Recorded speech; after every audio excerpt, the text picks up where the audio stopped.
Welcome to Fast Effect Double Speed Magic the Gathering. Here we've actually got Matt playing a 8-cast deck versus me on Cephalid Breakfast. 9 people showed up for Wednesday Night Legacy, a little less than usual, so went ahead and hopped in to get rid of the bye. See how Cephalid Breakfast does against what might be the best new deck in the format. Might be the best deck, period, but it's certainly out of new stuff. Very impressive. Ball Therapy in hand, along with Underground Sea on board. That's really the only reason that the Underground is even in the deck, is to cast your Cabal Therapies. Once you're comboing off, milling through your entire library, being able to clear your opponent's hand of any potential answers. Very strong, and since you've got a couple of therapies in the deck anyways, it is fairly low cost to have access to that Underground Sea. Previously, there was Limdul's Vault in the deck as well, but now Step Through has replaced it. That Urz's Bauble. Drawing some cards for Matt, setting up potential turns later on. Stoneforge Mystic can now also fetch Cauldron Complete in my list. Previously, I was on Batterskull. I have not won with Batterskull in forever. I've consistently outraced my own Batterskull, even on camera, where you get out of Batterskull, you're beating down, and then you end up comboing out before Batterskull finally wins the game.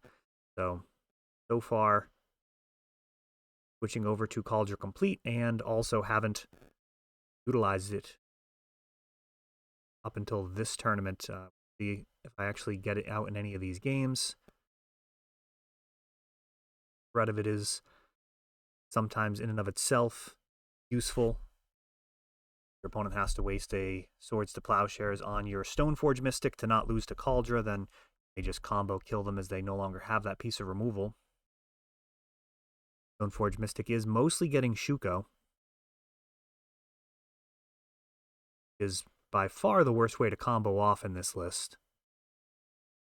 Really do want the Nomads more often, as it's all instant speed. Also harder to kill. If they do have a Lightning Bolt, for example, you can just redirect the 3 damage to your Stoneforge Mystic or other creature that you might have on board aside from the Cephalid. Of course, if you get the Nomad and the Cephalid down, then instant speed removal is not going to be able to interact, as you can respond at instant speed yourself. There's the Saga making constructs. And here, this is actually pretty devastating. No longer running the... What is it? Not Shadow Spear. Soul Guide Lantern. Knew it began with an S. We do these in one take. Sorry, guys. Tough enough to get these out without editing. Oboro comes in. And Thought Monitor. And it looks like Force and Daze in my hand. Just not caring about Thought Monitor at all. Next turn is going to be a whole game. Big a board presence as you want on the other side, but really not going to matter. Can't stop the combo.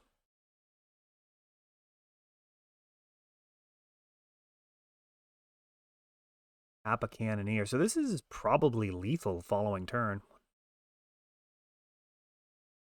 Yeah, this is very lethal.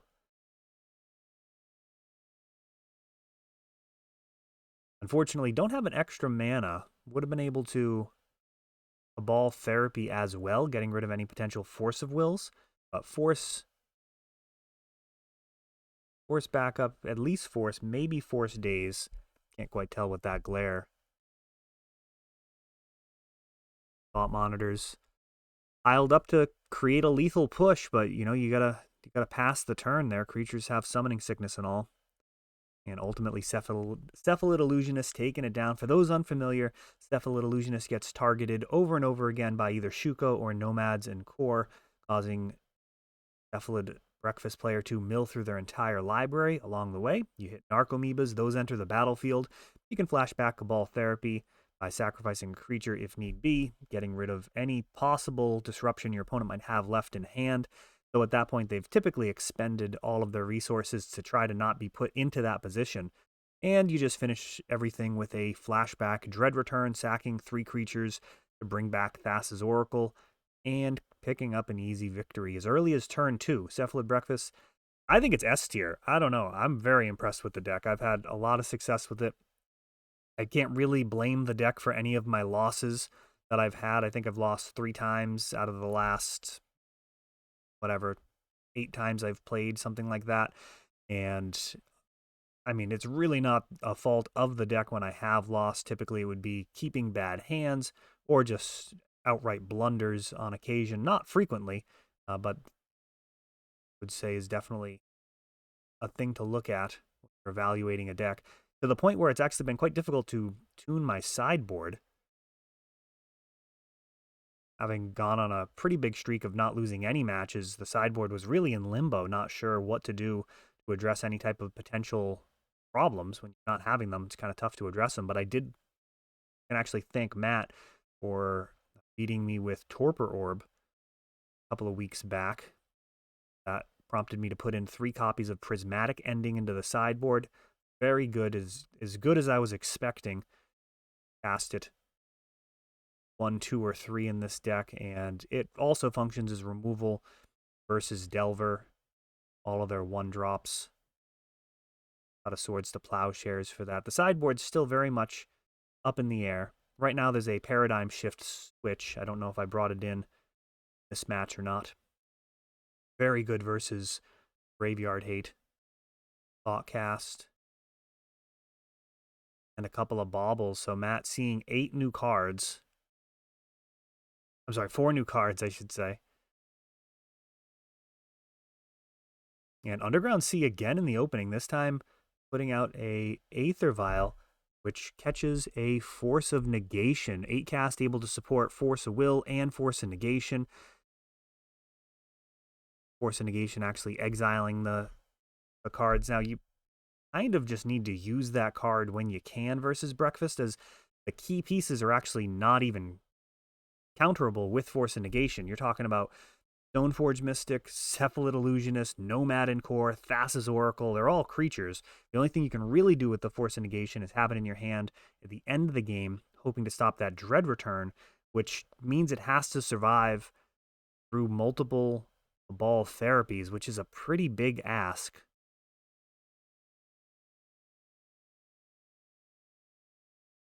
All sorts of cantrips here, just digging.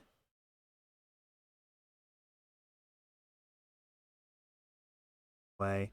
When Cephalid Breakfast ponders and keeps, you are probably in very bad shape. There are occasions where you'll keep a cantrip because it's better than a random card, but a lot of the time it means that the combo's assembled. You're going to have to fight for your life very soon. Constructs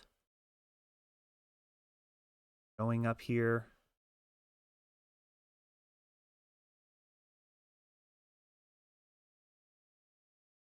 Now just 4 4s. 5 5s.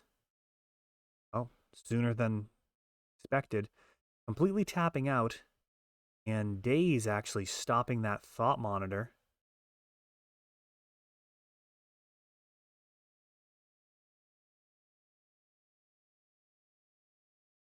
That and Core coming in off of the Aether Vial, end of turn, picking up, and then Step Through. New Modern Horizons 2 card, Wizard cycling, you pay 2, discard it, go get a wizard out of the deck. That grabs the Cephalid. Vial puts in at 2 mana, and that is a wrap. Just like that, a very quick match.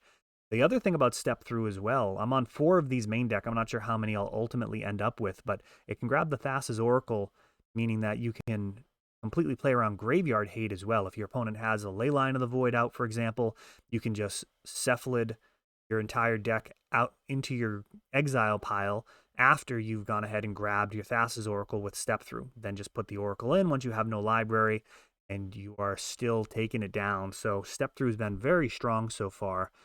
And there's just a lot of cards that I haven't really got to test out in Cephalid Breakfast, but I'm pretty happy with where it's at.